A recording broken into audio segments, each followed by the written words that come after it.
শিশু চন্দ্রমা, পরমারাধ্য জগৎ জননী শিশু বর্মা, পরম পুত্র পাদ শিশু বর্দা, পরম পুত্র পাদ শ্রী আচল দেবের রাতন জনগণের কথা প্রণাম জানাই পরম পূজনীয় শিশু রবীন্দ্রনাথ রাতন শিশু। আজকের এই দ্বিতীয় রবিবার এবং ভাদ্র পরিক্রমারও 22তম দিন, 23তম দিন, এই দিনে এখানে সৎসঙ্গে উপস্থিত থাকতে পেরে খুব ভালো লাগছে। প্রথমে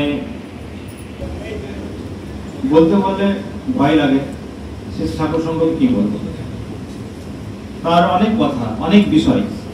তিনি বলছেন, শ্রী ঠাকুর একটা বাণী আছে যে প্রিয়ের প্রিয় যদি তোমার প্রিয় না হয় তাহলে প্রিয় তোমার কাছে প্রিয় না। মানে যারা ঠাকুরের প্রিয় আমার কাছে তাদেরকে প্রিয় হতে হবে।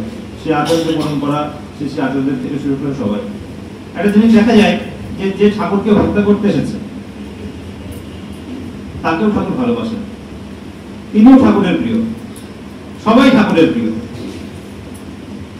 এখন আমাকে সেইভাবে চলতে হবে, সাম্যাবস্থায় বিভিন্ন পরিস্থিতিতে যেখানে যেমন করণীয় সেগুলো করে যেতে হবে। তিনি আমাদেরকে জীবনের পথ দেখিয়েছেন। বলছেন, তুমি একা সুখে শান্তিতে তৃপ্তিতে আনন্দে আছো, এইটুকুতে তিনি খুশি নন। আমি একা সুখে আছি। ধরুন আমি একসময় খুব লড়াই করে জীবনে ঠাকুরকে পেয়ে আজকে এই জায়গায় এসেছি। আমার জীবনেও অনেকে জানেন না, কিন্তু আমার জেলার লোক নদিয়া জেলায় বহু মানুষ জানেন। বিরাট লড়াই করে আজকে এই জায়গায় এসেছেন ঠাকুরকে ধরে, ঠাকুরের দ্বারা। এখন আমি এখানে এসে বসে গেলাম, একটা ঠাকুরের দয়ায় বাড়ি হয়েছে, গাড়ি হয়েছে, চাকরি হয়েছে, বিয়ে করেছি, ছেলে হয়েছে, কত কিছু হয়েছে। আমি থেমে গেলাম এখানে। অনেক পেয়েছি ঠাকুরের দয়া, বিরাট ঠাকুরের দয়া, প্রচুর ঠাকুরের দয়া পেয়েছি। ঠাকুর এতে খুশি নন।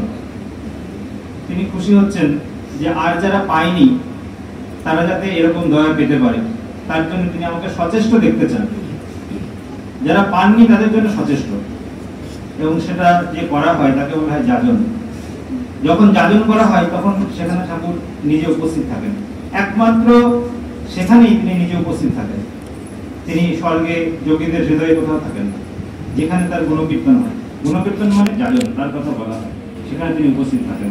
যাজন করার সময় আমরা নিজেকে ভুলে যাই। আমি কে, কোথায়, কখন, কি পরিস্থিতিতে সব ভুলে যাই, সময় ভুলে যাই, সব ভুলে যাই। তাই তিনি সেখানে বিরাজমান থাকেন। তাই যাজন নিত্য করতে হয়। যাজন মানে এই নয় দীক্ষা নাও, দীক্ষা নাও। যাজন মানে ঠাকুর বলছেন যে উন্নতিমুখী, ইষ্টমুখী, ভাবমুখী আলাপ আলোচনা। যে নোংরা পরিবেশ চারিদিকে, যে খারাপ অবস্থা চারিদিকে, মানুষের চিন্তা অনুযায়ী মানুষ চলে। তাই চিন্তা জগৎ যদি ভালো হয় তাহলে চলার ক্ষেত্রেও সুবিধা হয়।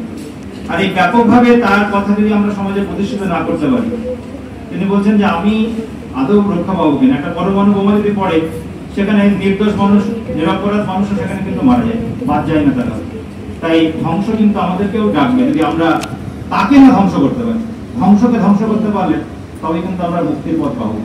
তিনি বলছেন যে হিংসাকে হিংসা করাই অহিংসা, মানে হিংসা যাতে সাম্রাজ্য বিস্তার করতে না পারে সেই চেষ্টা আমাকে করতে হবে।